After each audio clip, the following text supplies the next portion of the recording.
One other thing that you have to consider here is stablecoins. For sure. Stablecoins now hit 300 billion on CoinMarketCap. I'll just share this. You go to RLUSD, bam, that is now setting as 728 mil. And if you look at the ranking, RLUSD has started to move up the rank here in terms of overall market cap. Yeah. So Almost in the top 100. yeah, so this is interesting. Are we nearing that time where RLUSD gets a shot up?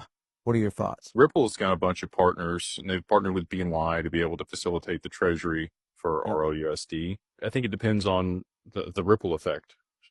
How many people want to utilize Ripple's stablecoin for transactions? The majority of what we've seen so far are exchanges listing that token, right? And that's what's Right. providing liquidity. They're exchanging dollars to Ripple. They're buying treasuries. They're minting RLUSD. The majority of that's actually on Ethereum. It's not even on the XRPL right now.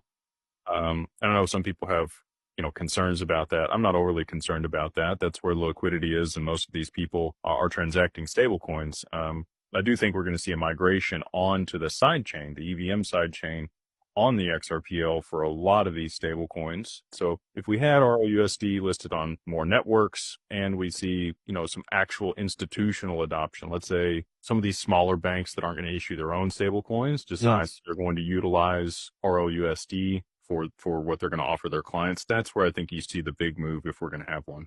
Mhm. Well, and I think the market opportunity here is pretty significant. They're talking about right now. What was that? Let me get 3 that. trillion by Yeah. 2030 in total, of So, and stab- and I still think that's way low. I do too.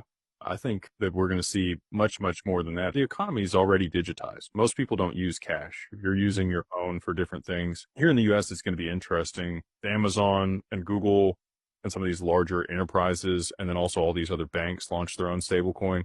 Yeah. Our USD is going to have a lot of other competition for retail, but I think for the institutional payment side, they've kind of set the standard for how that looks, audit, backing, and all of that. So I don't know that there's going to be a ton of people that compete against them in that space in particular.